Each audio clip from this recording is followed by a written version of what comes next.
Bonsoir à tous et soyez les bienvenus, mesdames et messieurs, dans cette édition. Nous vous présentons toutes nos excuses par rapport à ce désagrément du problème technique. Nous poursuivons le fil normal de cette édition. Le Concassai a abrité le 22 octobre 2025 la cérémonie de remise officielle du site de stockage de munitions et explosifs réhabilité par la MINUSCA. Cette cérémonie a connu la présence du ministre de la Défense, M. Claude Ramon-Biro, ainsi que de Ebrima Seyaï, représentant spécial adjoint du secrétaire général de l'ONU pour la République centrafricaine. On en parle dans ce reportage suivi. Le site de stockage de munitions et d'explosifs du Concassai a été réhabilité par la MINUSCA et remis officiellement au ministère de la Défense le 22 octobre 2025. Mise en œuvre grâce au service de lutte anti-mine de l'ONU UNMAS, l'agrandissement et la sécurisation du site, avec sa superficie de 6000 m², permet de stocker jusqu'à 30 tonnes de munitions et explosifs avec ses 35 conteneurs. La cérémonie de remise a été marquée par la présence de Claude Ramon-Biro, ministre de la Défense nationale, et de Ebrima Cissé, représentant spécial adjoint du secrétaire général de l'ONU pour la RCA, qui n'a pas manqué de souligner le caractère stratégique de cette infrastructure. La zone de stockage du Camp Kassai constitue une infrastructure stratégique majeure pour la République centrafricaine, conformément aux normes techniques internationales. Cette infrastructure garantit ainsi des conditions de stockage conformes aux meilleures pratiques, réduisant notamment les risques d'explosion accidentelle, mais également les risques de détournement ou d'accès non autorisé. Ce site de normes internationales répond à un besoin concret pour la gestion effective et sécurisée des munitions, ainsi que pour réduire les risques liés aux explosifs, comme le souligne le ministre de la Défense. Les munitions et explosifs des forces nationales à Bangui et également les matières sensibles utilisées dans le cadre des projets et travaux supervisés par l'Office national du matériel sont dès à présent stockés dans de bonnes conditions. Ainsi, les risques posés par une explosion accidentelle sont grandement réduits, améliorant de manière significative la sécurité du Camp Kassai et des communautés avoisinantes. Vous saurez compter sur l'engagement de l'état-major général des armées et des autorités du Camp Kassai pour gérer et entretenir le site de manière professionnelle. Une visite guidée des lieux a permis aux autorités de se rendre compte de l'ampleur de cette infrastructure qui marque une avancée dans le renforcement de la gestion des armes et des munitions en RCA.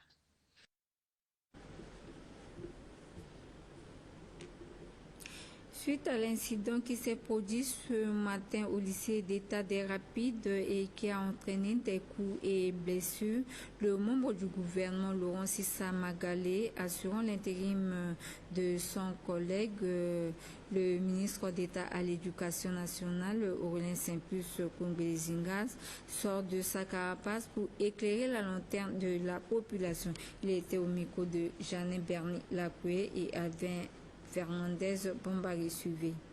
Le dossier est suffisamment avancé. Ça permet de pouvoir clarifier et puis expliquer ce qui s'est passé au niveau du lycée d'État des Rapides. Là, donc, j'ai tout le staff du lycée d'État des Rapides avec les élèves. J'ai écouté les élèves, l'explication des élèves. Mais avant cela, donc, avec l'inspectrice, avec le chargé de mission, nous avons fait d'abord l'état des lieux. Nous avons été au lycée d'État des Rapides. Nous avons été dans les hôpitaux pour voir un peu quelle est la situation. Il apparaît que 93 élèves ont eu donc des chocs. Il n'y a eu que 2 personnes blessées. Les autres, sinon il n'y a pas de blessure de balle. Donc ça, c'est pour rassurer. Et tous les enfants que nous avons vus, les parents sont à côté et il y en a qui sont déjà rentrés à la maison. Ce qui s'est passé, c'est que, vous savez, le lycée d'État des Rapides n'est pas clôturé. Et par rapport aux bâtiments, il y a des salles, des terrains de jeu. Il y avait un terrain de jeu qui jouxte une salle de classe. Et ce terrain de jeu qui jouxte la salle de classe, l'enseignant et même l'établissement ont l'habitude de dire qu'il ne faudrait pas, pendant les heures de cours, qu'il y ait donc les élèves qui jouent là. Mais il y a des élèves qui sont un peu crapuleux, qui n'écoutent pas, qui ont été là. Et pendant cette période-là, il y a un élève qui n'avait pas écouté, mais il y a eu un comportement que nous ne tolérons pas d'un éducateur qui, par un excès, un bâton et qui a tapé sur un élève qui l'a blessé. Ça fait partie des 2 blessés qui... c'est pas normal. Un éducateur ne peut pas avoir tel type de comportement. Ces comportements-là, c'est sûr que déjà, de mon point de vue, il va être suspect. Il faudrait que les gens soient calmes et que donc lundi, on va avoir une réunion élargie avec ces élèves-là et mardi, ils peuvent ouvrir les cours. Et puis la validation du document de mise en œuvre du Pacte national pour la stabilité sociale et la relance économique en République centrafricaine est au centre d'une réunion ce vendredi présidée par Annie-Michel Mwanga, ministre chargée du travail, de l'emploi et de la formation professionnelle. On en parle avec Larissa Andouboukoua et Rodrigue Feiten. Cette rencontre avec les organisations des employeurs, des syndicats et du ministère sectoriel vise à examiner des propositions du règlement intérieur et l'adoption du plan d'action de ce pacte qui est un outil stratégique qui permet de prévenir les crises et régler les conflits pacifiquement. Ce n'est pas comme a dit le président, si je peux me permettre, ce n'est pas qu'un cadre de discussion, mais ça va au-delà. C'est un outil stratégique qui permet d'amorcer, de prévenir des crises, de régler des conflits pacifiquement. Donc on a fait des petits pas qui sont devenus des grands pas. Aujourd'hui, la dernière fois, on s'est rencontrés parce qu'il fallait mettre en place un comité de suivi de ce pacte pour le faire vivre. Et à ce jour, normalement aujourd'hui, c'est l'adoption, d'abord l'examen et l'adoption des propositions, des projets de règlement intérieur qu'on a proposé, le projet de plan d'action pour qu'on puisse vraiment être dans le sujet et traduire tous nos engagements qui sont dans ce pacte en actions concrètes sur le terrain. Rappelons que ce pacte a vu le jour depuis le 22 septembre 2025. Sachez également que le ministère de l'Action humanitaire, de la solidarité et de la réconciliation nationale, en partenariat avec le Haut-Commissariat des Nations Unies pour les réfugiés, ont soutenu les sinistrés de l'île Bongousoa dans le 2e arrondissement de Bangui à travers la remise des kits composés de vivres et non-vivres en présence de la directrice générale de l'Action humanitaire Abiba Kambiri et des partenaires. Suivez ce reportage signé Junior Prince Maliavou. Ces kits sont destinés aux sinistrés de l'île Bongousoa du 2e arrondissement de Bangui. La cérémonie de remise de ces kits a eu lieu sur le site en présence des cadres du ministère de l'Action humanitaire, des partenaires notamment le HCR et les sinistrés. Cette assistance du président de la République, professeur Faustin Archange Touadéra, offerte par le ministère de l'Action humanitaire que dirige Madame Lina Josiane Bimakasui et les partenaires est constituée notamment de bâches bidons, seaux, moustiquaires, lampes à torches. Lors de cette remise, le représentant du HCR réitère le soutien de son organisation au gouvernement pour assister les sinistrés. Pour le secrétaire général de ce site, il a salué cette assistance du président de la République, professeur Faustin Archange Touadéra, Touadéra par l'entremise du ministère de l'Action humanitaire que dirige Madame Lina Josiane de Makasui ainsi que les partenaires. Nous sommes vraiment dans la joie de dire merci. Madame le ministre ne cesse jamais de faire tout pour chercher vraiment des solutions par rapport à notre situation aujourd'hui. Voyons, on est en saison pluvieuse que vraiment notre bâche ne peut jamais résister jusqu'à aujourd'hui. Donc vraiment nos bâches sont devenues vraiment des sacs. Nous louons cette don qui a été venue par le gouvernement. Vraiment nous sommes dans la joie pour lui remercier infiniment. Aujourd'hui vraiment nous sommes dans des conditions déplorables.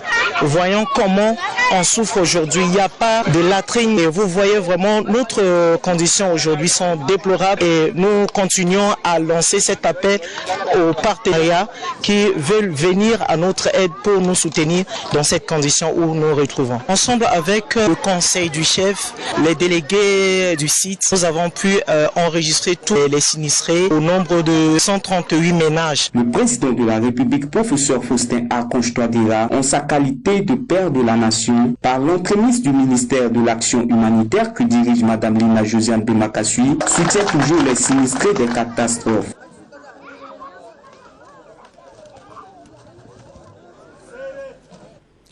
Une conférence de presse sur la surveillance du marché et la loi portant Code du commerce a eu lieu ce vendredi au ministère du Commerce et de l'Industrie, animé par le directeur général du commerce en présence des professionnels des médias. On en parle avec Janelle Lacoué et Josué Kobo. Suivez.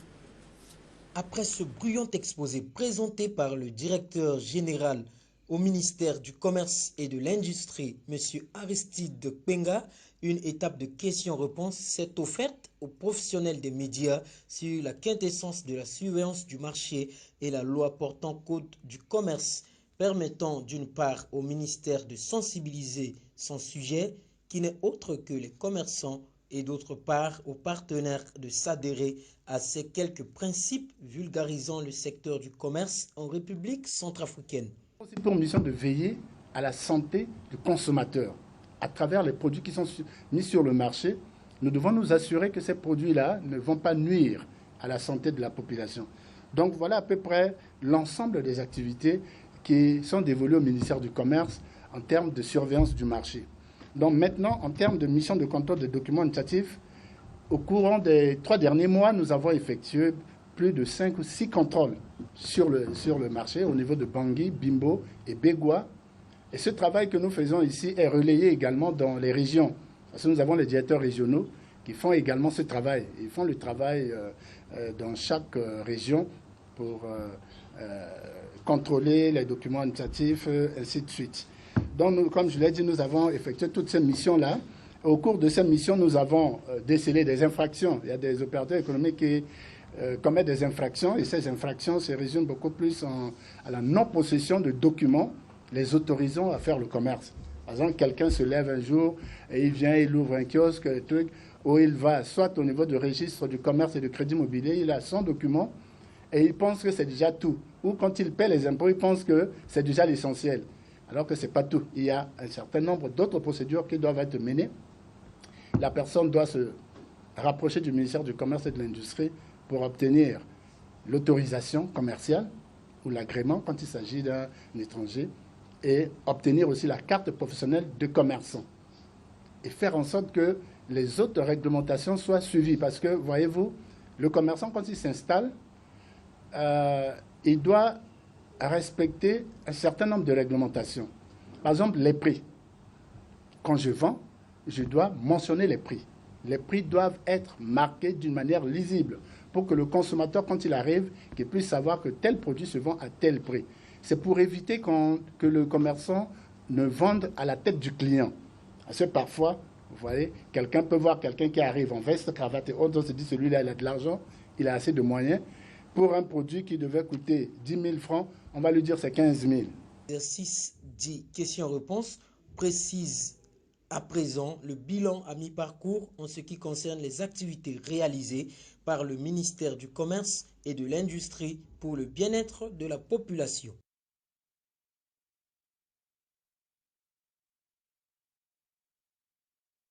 Et puis l'Organisation des femmes d'impact de Centrafrique en Abuja OFICA a lancé officiellement ce vendredi ses activités au siège de la dite organisation située au relais SICA dans le premier arrondissement de Bangui, en présence de la présidente Jennifer Saraiva Yanzere, les professionnels des médias.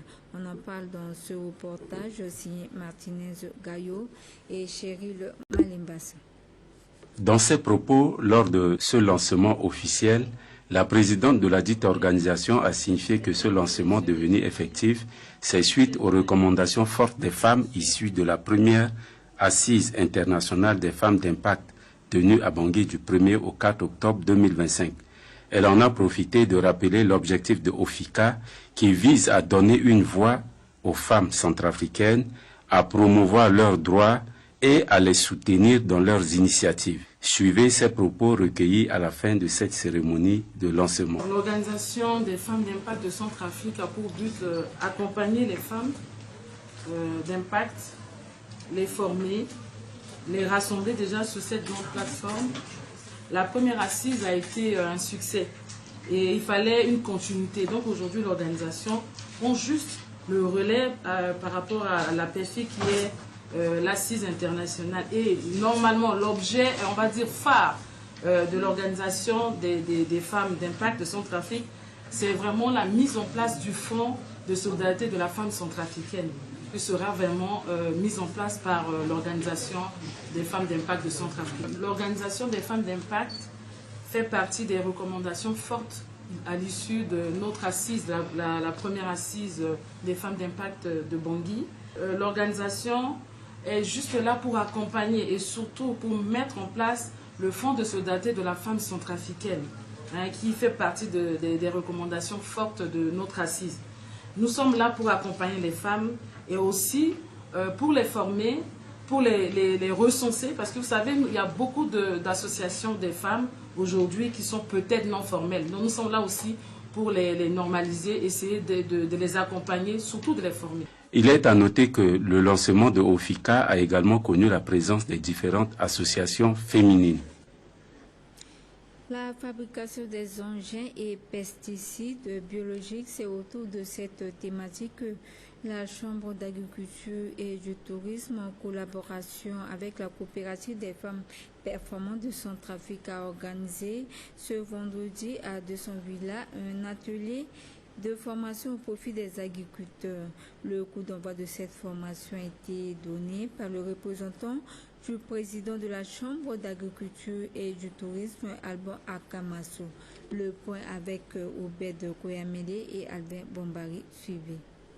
L'agriculture est le pilier économique du développement d'un pays. C'est le levier clé pour le relèvement économique qui permet de surmonter les défis structurels et assurer la sécurité alimentaire. C'est dans cette dynamique que cette formation est organisée pour renforcer la capacité des agriculteurs et agricultrices centrafricains sur la production et l'utilisation des engrais biologiques afin d'améliorer la productivité agricole, réduire la dépendance aux intrants importés et promouvoir une agriculture écologique durable. La coordonnatrice de la coopérative des femmes performantes de Centrafrique dégage ici les biens fondés de cette formation. C'est en collaboration avec la Chambre d'agriculture et du tourisme que notre coopérative a organisé cette formation de 3 jours sur la fabrication des engrais biologiques.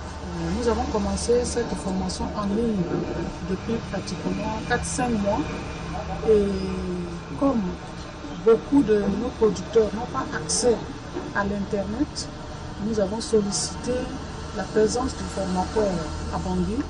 Et je tiens vraiment encore une fois à féliciter tous les producteurs qui sont présents ici. C'est eux qui ont contribué financièrement. Ils ont payé leur formation. Et nous avons bénéficié également de l'appui logistique de la Chambre d'agriculture. Aujourd'hui, nous sommes là pour 3 jours de formation en présentiel. Ce que nous avions écouté, nous avons à distance. Aujourd'hui, nous avons en présentiel avec une petite cinquantaine de participants. des producteurs, des gens qui font des aliments, qui mettent à la disposition de c'est pour notre consommation et aussi pour les affaires. Parce que vous savez que notre pays aujourd'hui dispose du plan national de développement et donc nous nous engageons dans le développement et nous devons aussi être présents sur le marché de la ZLECAf. Donc c'est pour cette raison que nous devons avoir des produits de qualité. Et pour avoir des produits de qualité, nous devons cesser d'utiliser les engrais chimiques qui détruisent nos sols et qui mettent à notre disposition des aliments qui nous rendent malades. Toutes les personnes que vous voyez là-bas sont les responsables d'associations, d'organisations, de coopératives qui produisent. Maintenant, la production doit être de qualité. Et c'est pour cette raison que nous sommes ici. Et surtout, le sol que nous allons laisser pour nos enfants demain doit rester un sol de qualité. Nous avons 623 000 km². Ces 623 000 km² doivent rester intacts. Il faut noter que cet atelier de 3 jours a regroupé plus de 50 agriculteurs de Bangui et des provinces. Et puis le réseau des journalistes francophones de Centrafrique en partenariat avec l'Autocash 2036 a organisé ce vendredi au complexe 20 000 places à Bangui une marche sportive suivie de la restitution du séminaire de Beijing en Chine qu'a effectué le président du RJF, c'est Pascal Isidore Boutene. Marcel Beaufort, reportage. Les journalistes artistes membres du réseau des journalistes francophones en présence d'un cadre du ministère de la Jeunesse et des Sports ont marché autour de l'heure du jeu du stade 20 000 places. Cette marche s'inscrit dans le cadre du maintien des corps et pour la santé des participants. À la fin de la séance de cette marche, le président du réseau des journalistes francophones de Centrafrique en a profité de l'occasion pour faire le compte rendu de son séminaire effectué à Beijing et Sanya en Chine au mois de septembre dernier. Oui, la marche sportive que nous avons organisée ce matin se situe dans le cadre d'une activité que nous devons faire avec le ministère des Postes et des Télécommunications à l'occasion de la journée 9 octobre. Malheureusement que la journée n'a pas été célébrée chez nous et nous avons eu entre-temps des kits de la part de la société Autocash, en tant que journaliste sportif, qu'avant la restitution, nous devons faire une petite marche sportive. Et nous avons échangé pendant ce moment du séminaire sur plusieurs thématiques. Le thème principal, c'est sur la transformation des cultures vivrières. Mais entre-temps aussi, nous avons eu la chance d'avoir des informations sur l'investissement direct à l'étranger, IDE. Et pendant cet échange avec le conférencier, nous avons évoqué le problème du stade 20 000 places qui a été inauguré en 2006. Mais depuis lors, on n'a pas pu réhabiliter. Et alors que le document qui a été signé entre la partie centrafricaine et la partie chinoise parlait du délai de 10 ans pour la réhabilitation. Et pendant ce séminaire, nous avons eu beaucoup d'informations sur ce stade que nous devons protéger. Et si tout va bien, d'ici 2026, les Chinois viendront pour réhabiliter ce stade. Et nous avons aussi parlé de l'appui de la Chine concernant l'organisation des premiers Jeux olympiques de la jeunesse qui auront lieu en 2026 à Dakar. La Chine est prête à nous accompagner, surtout la République centrafricaine. Vous voyez, chaque année, les Centrafricains vont en Chine pour suivre la formation. 4 grandes valeurs morales de Confucius qui est l'ancien théologien. La première valeur, c'est le respect des parents et des personnes âgées. Deuxième valeur, c'est le respect des anciens. Et troisième valeur, l'intégrité, l'honnêteté. Et la quatrième valeur, c'est la modestie et l'humilité. Nous, Centrafricains, nous devons changer notre mentalité pour faire avancer notre pays. Il est à noter qu'au cours de cette rencontre, abordons maintenant la seconde partie de cette édition en page magazine.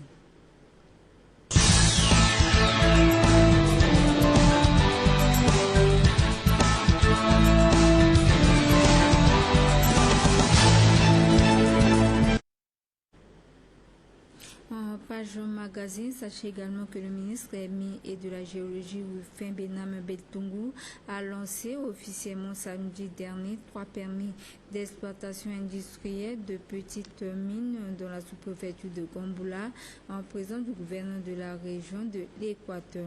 Le point à travers ce reportage, c'est Justin Kakoudamba. Quant à moi, je vous dis au revoir.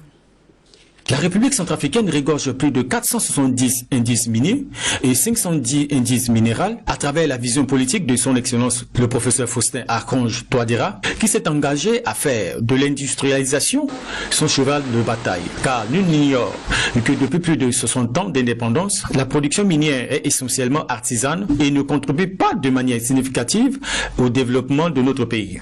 Le gouvernement, à travers son ministère chargé des mines et de la géologie, que dirige Rufin Bénin Beltoungou, est engagé à attirer assez d'investisseurs crédibles en leur créant des conditions favorables d'investissement pour booster le développement de la République centrafricaine par l'intensification de la recherche en vue d'une exploitation industrielle des ressources minières du pays. C'est dans cette optique que l'État centrafricain a octroyé à ce jour 5 permis d'exploitation industrielle de petites mines dans la région de l'Équateur. Les cérémonies de lancement officiel des activités des sociétés minières ont d'abord déroulé dans la sous-préfecture de Gamboula. Ici, 3 sociétés, à savoir la société Somme 23, Dieu est grand, et la société Wai Investment.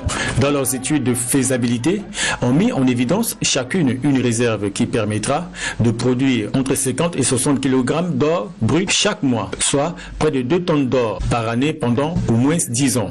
Après les mots de bienvenue du maire et les responsables des sociétés respectives, le ministre chargé des mines et de la géologie, Rufin Bénin Beltoungou, dans son discours, a rappelé aux sociétés d'exploitation au strict respect des textes qui régissent les activités minières en République centrafricaine, notamment le cahier des charges et les volets sociaux et environnementaux, inscrits dans la convention minière qui prévoit par exemple la construction des écoles, des centres de santé et des espaces culturels et l'emploi des jeunes. Sous la très haute impulsion de son Excellence le Président de la République, chef de l'État, le professeur Faustin Archange Touadéra, rappeler aux uns et aux autres que notre profonde préoccupation aujourd'hui est d'assurer une exploitation rationnelle des ressources de notre sous-sol pour que cela serve de levier de développement économique de notre pays.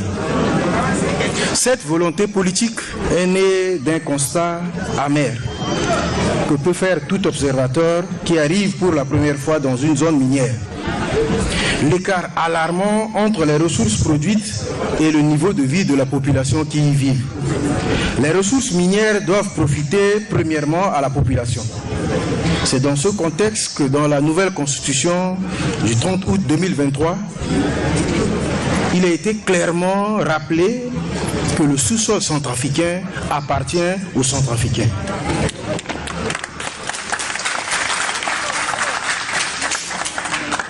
L'exploitation de ces ressources doit premièrement contribuer à l'amélioration de leurs conditions de vie.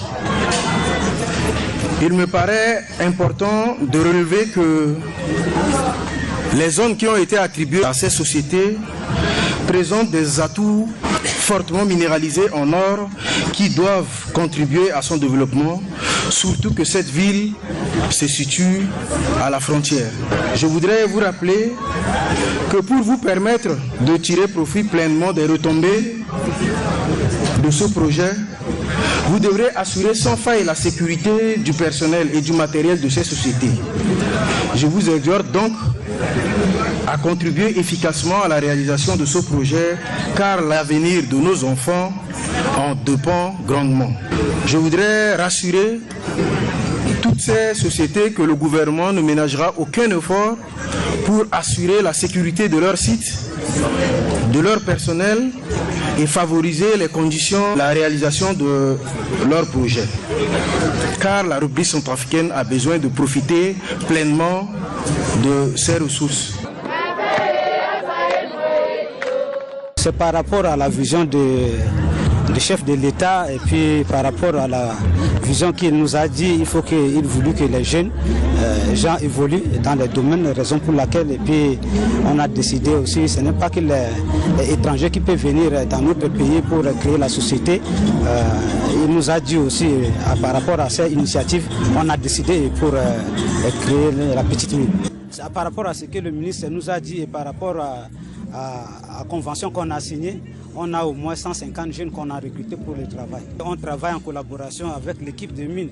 Donc on a cahier de charges aussi qui nous a donné avec les productions enregistrées à chaque moment pendant les périodes de lavage. Il est à noter que la pose de la première pierre de la construction du collège de Gamboula, dont 4 nouveaux bâtiments supplémentaires avec résidence du proviseur, financés entièrement par les sociétés comme il est mentionné dans leur cahier de charges.